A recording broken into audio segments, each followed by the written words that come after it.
خب یه لحظه، بطری آب که هست اینجا، میکروفونم که روشنه، فکر کنم همه چی آماده است. خب بریم شروع کنیم.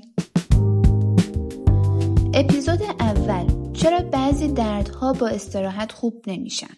ببین، تا حالا شده یه جای بدن درد بگیره بعد همه بهت بگن خب استراحت کن، اوکی میشه، خوب میشی با استراحت. تو هم با خودت میگی خب باشه من 2-3 روز استراحت میکنم، ولی 2-3 روز تبدیل بشه به 1 هفته، این 1 هفته میشه 2 هفته، بعد یهو میبینی نه تنها بهتر نشدی بلکه انگار بدنت بیشتر از قبل از حرکت کردن میترسه. میدونی چیه؟ من فکر میکنم تقریبا هممون حداقل یه بار این تجربه رو داشتیم و جالب اینجاست که همیشه هم جوابش اون چیزی نیست که ما فکر میکنیم. بذار قبل از این که ادامه بدم یه معرفی خیلی کوتاه از خودم داشته باشم. من نرجسم، دانشجوی فیزیوتراپی و مربی بدنسازی و فیزیوفیت رو ساختم چون همیشه یه سوال توی ذهنم بود: چرا ما اینقدر از بدنمون انتظار داریم ولی اینقدر کم میشناسیمش؟ اینجا قراره کنار هم یاد بگیریم که بدنمون چطوری کار میکنه، چرا درد داریم، یعنی چرا درد گیرمون میاد، چرا بعضی وقتا خوب نمیشیم، مهمتر از همه چطور میتونیم بهتر زندگی کنیم. خب بریم سراغ موضوع امروز.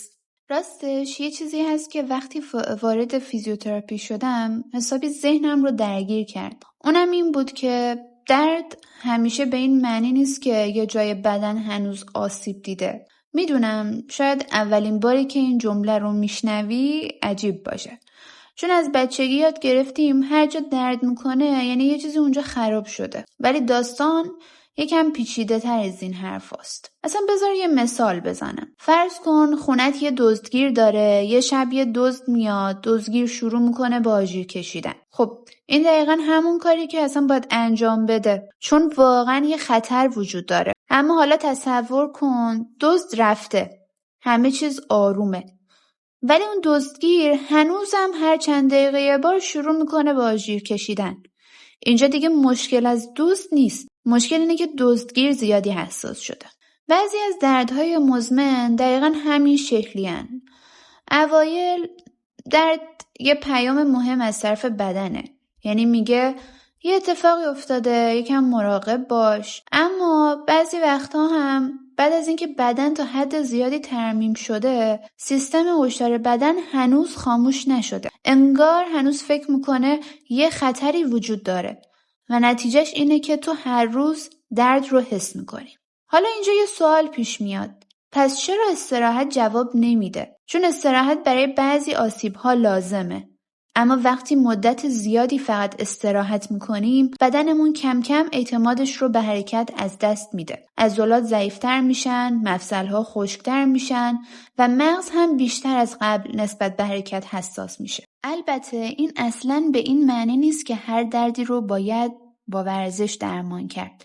نه، اگه آسیب جدی، شکستگی یا علائم هشدار وجود داشته باشه اول باید علتش بررسی بشه. ولی برای خیلی از دردهای اسکلتی عضلانی که مدتها ادامه پیدا میکنن، حرکت درست با شدت درست و در زمان درست میتونه بخشی از درمان باشه. و یه چیز دیگه، شاید از همه اینها مهمتر، تا حالا دقت کردی وقتی چند شب خوب نخوابیدی یا یه مدت خیلی استرس داشتی بدنت هم بیشتر درد میکنه؟ این اتفاق الکی نیست.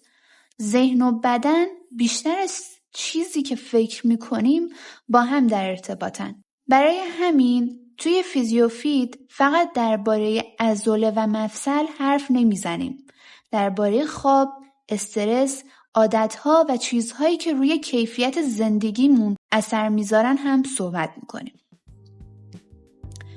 اگر فقط بخوام یه جمله از این اپیزود یادت بمونه، دوست دارم این باشه: هر دردی به این معنی نیست که بدنت هنوز آسیب دیده. گاهی بدنت فقط نیاز داره دوباره احساس امنیت کنه و دوباره به حرکت اعتماد کنه. ممنونم که اولین اپیزود فیزیوفیت رو تا اینجا همراه من بودی اگه این اپیزود باعث شد یه جور دیگه به بدنت نگاه کنی، خیلی خوشحال میشم اون رو با کسی که دوستش داری به اشتراک بذاری. من نرجسم و تا اپیزود بعد مراقب خودت باش و یادت نره بدنت خونه توئه، باهاش مهربون باش.